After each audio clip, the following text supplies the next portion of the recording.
It's around Peirce's time that Francis Galton would begin his work with these ideas, where Galton was a prominent British statistician and geneticist who, coincidentally, was also Charles Darwin's cousin, where Galton would, in passing, as others may have, refer to these ideas with the word normal, describing the normal distribution, but it wasn't a hard and fast rule that he would do that, and he certainly didn't set the notation himself.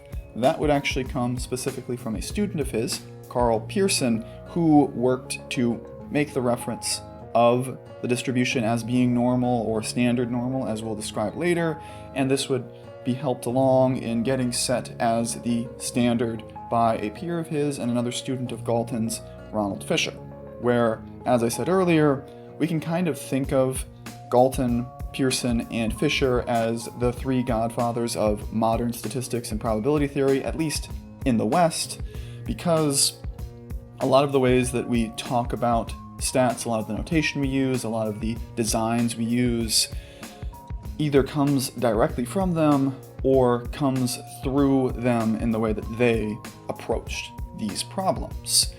And in particular, stuff with the normal distribution is kind of their crown jewel for, as we saw in the last video, how important it can be. And if that was all they were known for, that was all the work they did, I'd be more or less fine with it. There'd really be no arguing against it, except that it's a little myopic and Anglo-centric to say that statistics as a science is built by three British men, but it would almost be accurate to say that, and that would essentially be it. We wouldn't need any more from this, and this video would be done. But that's not all they were known for, and in particular, they weren't always just doing the stats for the sake of getting better numbers. A major thing that they worked on was a pseudoscientific pursuit called eugenics. In particular, the three of them were pioneering members of the eugenics movement, where Galton himself coined and defined the term, where he took it from Greek roots, meaning good and birth.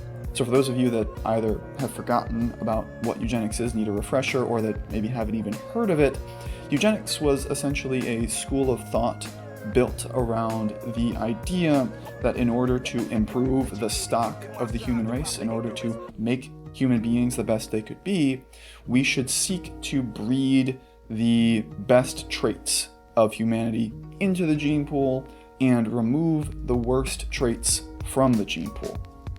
Where, if you don't think about it very much, if you don't think about what sort of implications that may have, it almost sounds like a good, reasonable thing to do, to try and strengthen humanity through breeding.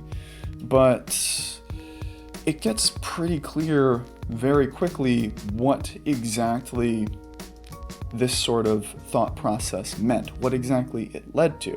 As Galton himself would say in 1883 when he was defining these terms, there exists a sentiment, for the most part quite unreasonable, against the gradual extinction of an inferior race. And that phrasing there, inferior race, is where some alarm bells should start going off in your head. But before I get too far into that slippery slope side of things, I should try and make a couple things clear. For one, is it reasonable to say that by certain tests or measurements, certain people are inferior or superior to others in terms of things like emotional stability, mental acuity, and physical strength? Yes, that is reasonable. That is a reasonable thing to say. However, without getting into the myriad of complexities for why those inequities may exist, is it then reasonable to use that data as a justification for trying to remove a people from the gene pool? No. No, it is not. And this is the clearest I'm ever going to be about something that's essentially a matter of personal opinion. But besides the fact that it is frankly absurd to think that anyone should be allowed to take away someone's right to the pursuit of happiness in the form of a family because they think they're better, they think they know better, I personally, and many like me, can say that as a result of eugenist policies and eugenist policymakers that my family in Eastern, Central, and Western Europe is a lot smaller than it had any right to be. Because even though eugenics was very popular, it had a long moment in the cultural zeitgeist. Well, the work of some, let's say, industrious German people in the 1930s and 1940s towards a goal of what they called their final solution, let's say to the eugenics problem, well, it made the idea seem a little bit more immediately problematic as a pursuit. And that's where a lot of support for it would die down, where in particular leading up to this, we do have from Karl Pearson in 1925, the year Mein Kampf was published, saying, they, the Jews, will develop into a parasitic race. Taken on the average and regarding both sexes, this alien Jewish population is somewhat inferior physically and mentally to the native population.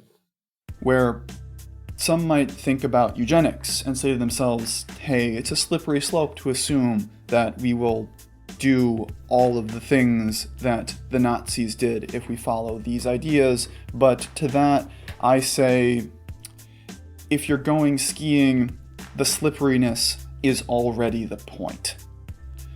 And for that matter, even after World War II, even after people knew what sort of problems following through with these policies could entail, certain people did still support them. In particular, in a letter written in 1954, years after the war had ended, and certain people had been tried and found guilty of the things that they had done during the war, Ronald Fisher would say, I am sorry that there should be propaganda in favor of miscegenation, that is, race mixing, in North America, as I am sure it can do nothing but harm. Is it beyond human endeavor to give and justly administer equal rights to all citizens without fooling ourselves that these are equivalent items? So again, we can talk about what the point was here, what the idea was here, but the problem was always part of the point. And where does this leave us? Where does this leave us in terms of how we talk about statistics today? Because besides the fact that normal distribution is kind of a weird way to describe things, Pearson himself in 1920 would say, many years ago I called the Laplace-Gaussian curve the normal curve, which name, while it avoids an international question of priority, has the disadvantage of leading people to believe that all other distributions of frequency are in one sense or another abnormal. That belief is, of course, not justifiable. It has led many writers to try and force all frequency by aid of one or another process of distortion into a normal curve. Of course, the thing about eugenists is that even when they are being reasonable, it's always someone else who's unreasonable. Point is, though, maybe that's not such a perfect notation in itself. And even if it was, even for the stuff that is really good, that I will say it's good, it's universal, it's strong, it has value, should we still be using it for the fact that it provides so much reference and reverence to people like Galton, Pearson, and Fisher? And it's not an easy question to answer of whether or not things should, in some sense, change, or at the very least, whether or not I should change them for us.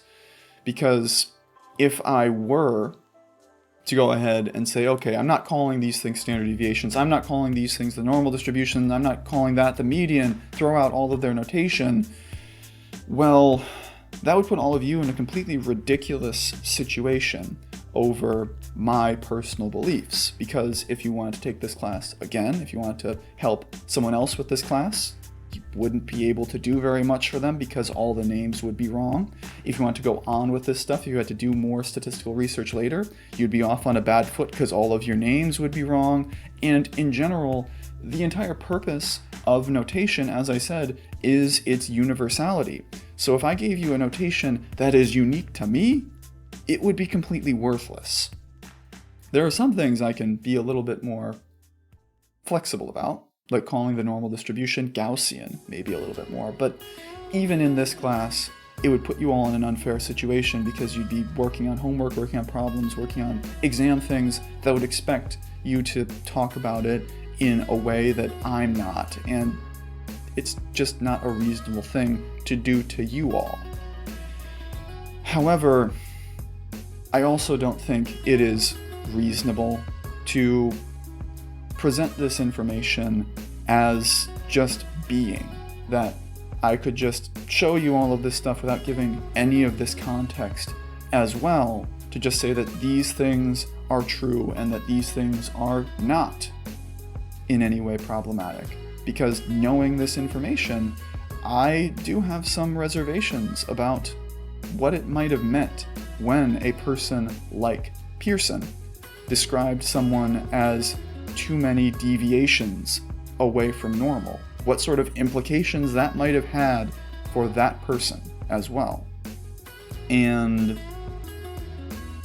I don't really know what the solution is here to this, but I think it's important for me here to describe these things to you and to give you some, at the very least, food for thought as to whether or not it is reasonable to still be talking about things in this way, to still be using the notation of these people in this way. But that's quite a lot of context. Let's get off to work.